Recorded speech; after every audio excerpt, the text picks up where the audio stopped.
आज दिनांक 29 अप्रैल 2026 को बिल्कुल स्पीकर की तरह काम किया था। जिस तरीके से महिलाओं के साथ अन्याय अत्याचार हुआ रहा, उनके साथ गैंगरेप हो रहा है। भाजपाइयों की ये पुरुषवादी घिसी पिटी पुरानी सोच आधी आबादी अर्थात महिलाओं का मान नहीं करती।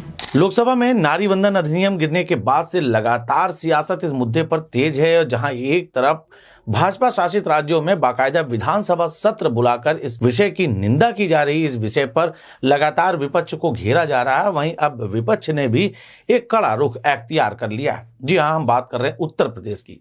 दिल्ली का रास्ता अक्सर उत्तर प्रदेश से ही होकर जाता है और जब भी उत्तर प्रदेश की बात आती है तो यहां पर अखिलेश यादव का नाम ना लिया जाए तो ऐसा संभव नहीं हो सकता है। दरअसल 30 अप्रैल को विधानसभा का एक विशेष सत्र बुलाया गया और इस विशेष सत्र को लेकर साफ तौर पर यह तैयारी की गई थी कि विपक्ष के द्वारा जो इस बिल का विरोध किया गया है उसके विरोध में प्रस्ताव लाया जाएगा। निंदा प्रस्ताव की इन तैयारियों के बीच में अखिलेश यादव भी आनन फानन एक प्रेस कॉन्फ्रेंस बुलाते हैं और उस प्रेस कॉन्फ्रेंस में पहले से ही उनके विधानमंडल दल के तमाम नेता मौजूद रहते हैं। यह कहना अतिशयोक्त नहीं होगा कि अखिलेश यादव का सपा कार्यालय कुछ समय के लिए विधानसभा बन गया था, क्योंकि माता प्रसाद पांडे वहां पर विधानसभा स्पीकर की भूमिका में नजर आए। उन्होंने साफ तौर पर अपने नेताओं से इस प्रस्ताव पर चर्चा की और जो सत्ता पार्टी विपक्ष के विरुद्ध निंदा प्रस्ताव लाना चाहती थी उसी के विरुद्ध उन्होंने अति निंदा प्रस्ताव पारित कर दिया। इसके समर्थन में उनके विधायकों ने हाथ भी उठाया और माता प्रसाद पांडे ने दो टूक शब्दों में साफ ये कह दिया कि यह प्रस्ताव पास किया जाता है। भारत की संसद में इनके विधेयक गिर गए और जब वो पास नहीं हो सका तो उसके खिलाफ लोगों को भरमाने के लिए, महिलाओं को उत्तेजित करने के लिए एक निंदा का प्रस्ताव लाना चाहते हैं। ये किसी तरह से औचित्यपूर्ण नहीं है। ना तो संविधान में कोई व्यवस्था है, ना हमारे नियमावली में कोई व्यवस्था है।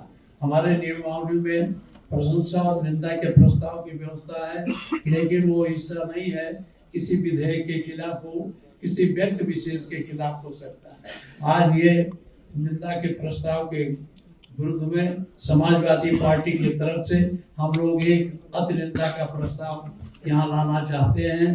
आज दिनांक 29 अप्रैल 2026 को समाजवादी पार्टी के विधानमंडल दल की एक आवश्यक बैठक यहाँ आहूत की गई है। यही नहीं, इस दौरान सपा उप सचेतक आर.के. वर्मा ने भी इस विषय पर अपनी बात रखी। देश में जिस तरीके से महिलाओं के साथ अन्याय अत्याचार हुआ रहा, उनके साथ गैंगरेप हो रहा है, गैंगरेप के बाद उनका मर्डर हो रहा है, ये भारतीय जनता पार्टी की सरकार में हो रहा है और बड़े पैमाने पर भारतीय जनता पार्टी की सरकार के नेताओं के और संगठन के लोगों के ऑडियो वीडियो महिलाओं के उत्पीड़न के और उनकी हत्या और बलात्कार के आरोप में आ रहे हैं। तो मुझे लगता है कि नैतिक हक उनका नहीं बनता इस पर चर्चा कराने का। फिर भी हम तैयार हैं जवाब देने के लिए। विधायक जी निंदा प्रस्ताव ला रही बीजेपी, उस पर सपा का अति निंदा प्रस्ताव और महिला विधायकों ने तो धागे खोल दिए हैं। मैं ये कह रहा हूं कि भारतीय जनता पार्टी के पास इसका कोई हक नहीं बनता है। उत्तर प्रदेश में जिस तरीके से हमारी आधी आबादी महिलाओं के साथ अन्याय अत्याचार और उस अन्याय अत्याचार में भारतीय जनता पार्टी के नेताओं और संगठन के लोगों का की जो सहभागिता है यह अति निंदनीय है, इसलिए हम निंदा करते हैं। सपा विधायक रागिनी सोनकर एवं अन्य तमाम नेताओं ने इस मुद्दे पर अपनी बात रखी और भारतीय जनता पार्टी को लगातार घेर कर तमाम बड़े आरोप लगाए। घोर निंदा करते हैं कि भाजपाइयों की ये पुरुषवादी घिसी पिटी पुरानी सोच आधी आबादी अर्थात महिलाओं का मान नहीं करती है, बल्कि बालिका, युवती या नारी के रूप में जब भी वो कुछ कहना या करना चाहती हैं तो भाजपाई और उनके संगी साथी सदैव वो मौका ढूंढते हैं जब वो स्त्रियों का पारिवारिक, सामाजिक, सार्वजनिक अपमान कर सके और उनके चरित्र तक पर कीचड़ उछालकर उनका मानसिक उत्पीड़न कर सके, नारी के विरोध करने की शक्ति के मनोबल को तोड़ सके। अखिलेश यादव ने भी माता प्रसाद पांडे के इस कदम की सराहना करते हुए उन्होंने साफ तौर पर कहा कि यह वास्तविक बात है कि आपने आज पूरी तरीके से एक स्पीकर की भूमिका अदा की है। बिल्कुल स्पीकर की तरह काम किया था। वो विपक्ष की तैयारी कर रहे हैं, हम लोग।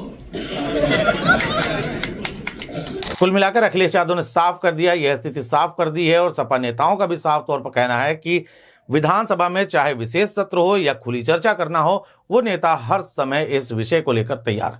देखने वाली बात होगी कि कल उत्तर प्रदेश का विधानसभा सत्र कितना ज्यादा गहमा गहमी से गुजरेगा, क्योंकि जहां एक तरफ सत्ता पक्ष लगातार यह मूड बनाकर बैठा है कि विपक्ष के खिलाफ निंदा प्रस्ताव लाया जाएगा, उससे पहले ही विपक्ष यह तैयारी कर चुका है कि सत्ता पक्ष के खिलाफ ही अति निंदा प्रस्ताव लाया जाएगा और तमाम ऐसे मुद्दे हैं जिन पर सरकार को घेरा जाएगा।